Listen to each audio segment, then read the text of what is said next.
This is the world's first Ferrari theme park, and it's home to some of the best roller coasters on the entire planet. Ferrari World was the first theme park to open up on Abu Dhabi's Yas Island in the United Arab Emirates. The entire park is indoors, situated underneath the world's largest Ferrari logo. It spans just under 1 million square feet in size. There are 6 roller coasters, multiple dark rides, and tons to do for every member of the family. Ferrari World is now one of 4 theme parks in the area, all of which are operated by Marel, but this is where you'll still find the best roller coasters. This includes what is currently the world's fastest roller coaster, Formula Rossa, an awesome intimate hypercoaster called Flying Aces, and the only operating dynamic attractions SFX coaster, Mission Ferrari. With a brand like Ferrari that is associated with speed and adrenaline, it only makes sense you have some epic, high-thrill rides here. And in early 2024, I had the opportunity to experience Ferrari World for my first ever time. In this video, I'm going to talk about all the different attractions, highlight the pros, the cons, and give some tips in between. There's a lot packed into this one park. It's a place you're going to want to spend all day at. So let's dive in. First things first, covering how you even get here. If you're flying into Abu Dhabi, good news, you're only 5 miles away from Yas Island. The drive to Ferrari World will take just over 10 minutes, and what you're going to want to do is park at the Yas Mall. This is the center of Yas Island and also where you'll need to go to enter the theme park. Malls are very common in the UAE because of how hot it gets there. So much of the entertainment in this region is indoors, which is also why most theme parks in this region are enclosed. But one of the first big differences you'll notice between Ferrari World and the other theme parks in the area is Ferrari World is almost completely reliant on natural lighting. They constructed this place with huge glass windows in the center. You can actually look out and see one of the roller coasters, Turbo Track, shooting out through the center of the Ferrari logo into the outside. It's really cool. And as a result, it does mean that when you step foot into Ferrari World, it's going to be a bit warm in here. Naturally hotter when the sun is shining. As soon as it gets dark, it also gets dark inside the theme park. So you're always aware of what time of day it is. You know, when you visit Warner Brothers World, you completely lose track of time. You exit the park and it's dark out and you're like, whoa, when did that happen? These places are designed to transport you into a world that is completely different from what you're used to. And Ferrari World is very aware that it is a theme park. All of the attractions here have one cohesive theme. There aren't very many distinct areas.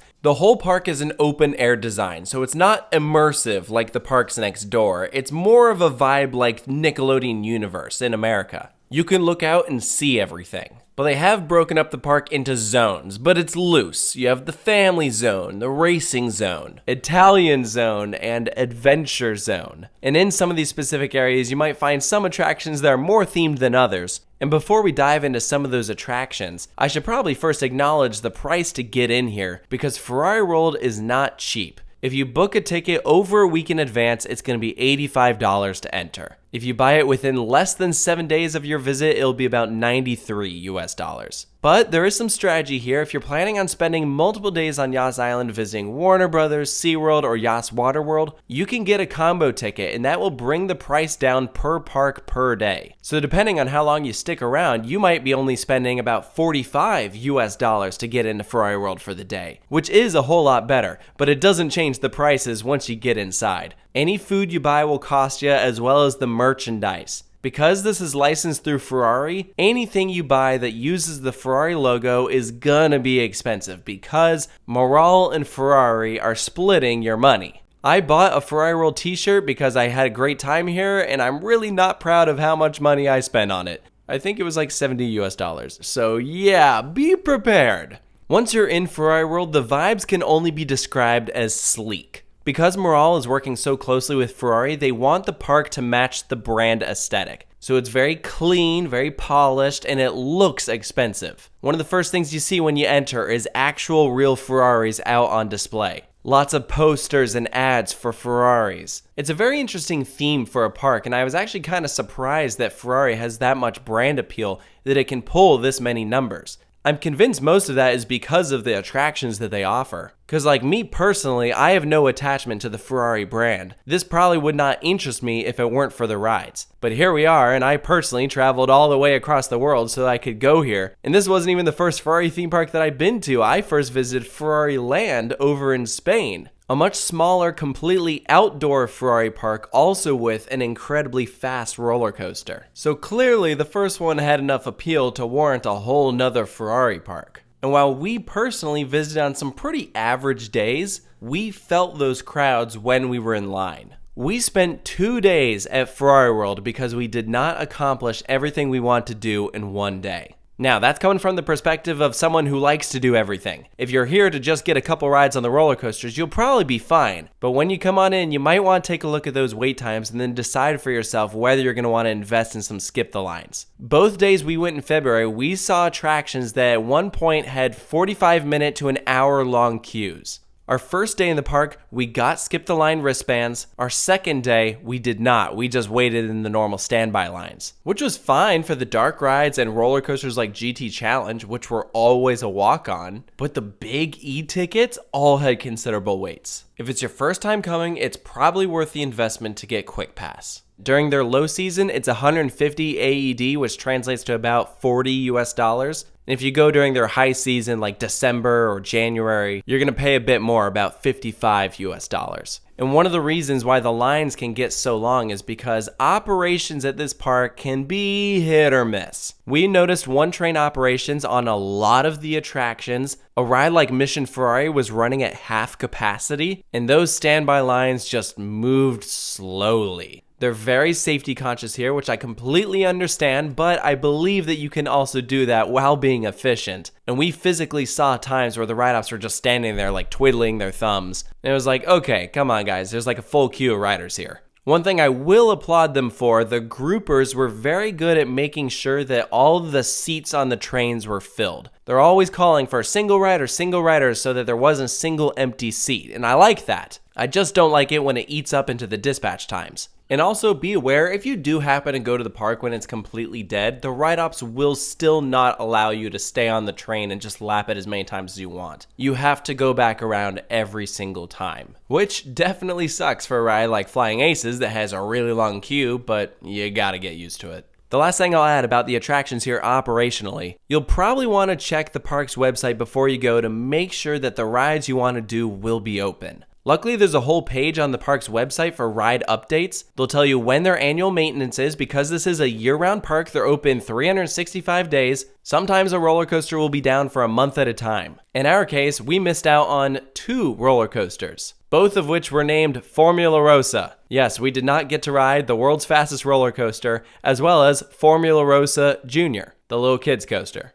Before we planned our trip, Formula Rossa was open, and by the time we got there, it had been closed for about 2 weeks and would remain closed throughout 2024. It was very upsetting to miss such a bucket list roller coaster, but it is a great excuse to go back. Because I did have an awesome time here, and I really enjoyed the other attractions that I got to experience. And I understand that stuff happens. I mean, who could have predicted that Formula Rossa would be closed for so long? But it's very common that I hear from friends who go out to the UAE to visit Ferrari World that one of the major attractions is down. Whether that's Flying Aces or Mission Ferrari or Turbo Track, whatever, it seems like a rarity that they have everything open at once. So another major thing to be aware of. So I will not be discussing the Formula Rossa ride experience in this video. I hope to experience it one day, but I did make separate videos talking all about Flying Aces and Mission Ferrari. I really enjoyed both of those experiences and highly recommend you go check those videos out. There's a lot of great detail in there about what those experiences offer. But other major attractions I'll quickly go through. I mentioned the roller coaster that shoots out through the center of the park. That's Turbo Track. It opened in 2017, replacing a drop tower. It's an Intamin shuttle coaster, extremely short ride, but it does manage to go up 210 feet in the air. It's very impressive, and I really like the forwards and backwards seating options. A ride that I'd probably recommend doing twice so that you can experience it both forwards and backwards, because the experiences are different, but be aware of the line that this attraction will get. The good news about it is that they do have a switch track in the station so that they can load one vehicle while the other is cycling, so that's nice. Fiorana GT Challenge is one of the original roller coasters to open up at Ferrari World back in 2010. It's a Maurer Rides dueling coaster, extremely long ride, multiple launches, beautiful trains meant to simulate like a real-life Ferrari race. So the ride experience is made up of mostly laterals because that's the type of thing that you experience on a racetrack. I enjoyed this ride a lot more than I expected. I love how we dueled every single time and you stayed alongside the other vehicle crisscrossing until the very end. Tons of fun. And something that you'll notice about several of the roller coasters here, their entrances will be situated on the outer edges of Ferrari World. because they take up so much land, they have to put the ride layouts outside. So you'll have an indoor queue, an indoor station, and they'll launch you or whatever into the outside world. It can be a big temperature adjustment. Because of the sand, you might have to wear goggles. That's primarily in reference to Formula Rossa, but if you have glasses and want to keep them on, they'll give you like protective goggles, which is kind of cool. They're very specific about loose articles here. Like when we rode Turbo Track, they make sure to empty your pockets. Don't bring anything up to the station, which was a little weird because they literally have bins there. But the groupers will tell you put everything in a locker, and luckily the lockers are free. You'll find them outside the entrances to each of the attractions. There's an attendant assigned to lockers. They'll come and physically open and close the locker for you, so make sure to remember your number. So let's move on from talking about the roller coasters to discuss some of the other attractions here at Ferrari World. And I want to highlight the dark rides because here in the UAE, there are some of the best dark rides I've ever experienced over at like Warner Brothers, Motion Gate, IMG has some really good ones. These are all places that have set a really high bar with detail and quality ride systems. So I was excited to see what Ferrari World has, and unfortunately, it's a whole lot of junk. This park has probably the worst collection of dark rides I have ever seen. So thank goodness their roller coasters are awesome. You can see where they've been putting their time and money. None of the rides I'm about to describe were that great, and I really would like to see some improvements in the future. So first up, we have Made in Maranello. This is a slow-moving dark ride telling you about how they build the Ferraris. It's a neat idea and concept and has some kind of cool effects here and there. There's one like really huge screen which I was like, whoa, but unfortunately its pacing is just awful and the general quality is not that good. I think this is one ride that they could keep but just do a major renovation for. Next up is Driving with the Champion, a 4D theater that is genuinely one of the worst attractions I've ever done. First of all, the operations were horrendous. It was such slow loading. And then you just rock back in your seat a bit while watching a crappy video, and it's like pathetic. I was shocked that Ferrari was okay having their brand associated with an attraction like this. Ferraris are associated with being fancy and modern, and this looks like it was shot in the 80s, and keep in mind this park was built in 2010, so I don't know how that happened. And I got the vibe that the people who made this had no idea how to make an attraction. It felt incredibly cheap, and I'm genuinely shocked this got greenlit. If I were in charge of Ferrari World, I would bulldoze this space and then use it for a motion simulator, something like Star Tours. So then you can have an actual ride instead of a movie theater and build a whole new story around it. This is something they should prioritize.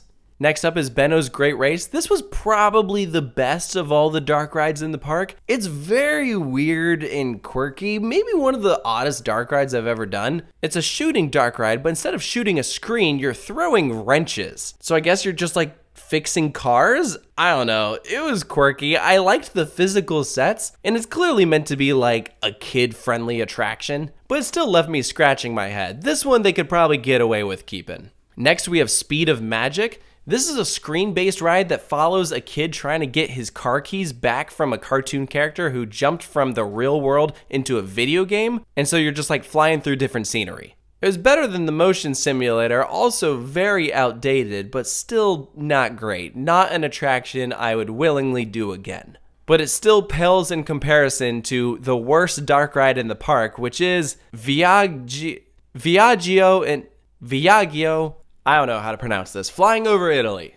This is the worst flying theater I have ever done. It's a one-of-a-kind ride built by Huss. They're known for their like thrilling flat rides, and this ain't it. It barely moves you at all. The projections used aren't clear, the pacing is bad, you can visibly see the screen edges so it is not immersive at all. During our one and only ride, there was also a water effect that clearly was not working, and it just consistently shot water in my face, and that was not great. Not to mention, had extremely long dispatch times, and they were running at 1/3 capacity during our day. That line sucked. Yeah, this was probably the worst ride we did the entire trip. I only recommend that you do it just so you can see how bad it is. Like, it's comical. I'm all for a flying theater at Ferrari World, but how about instead you don't do the bare minimum and cut corners with a ride system like this, and try filming it on something other than a potato.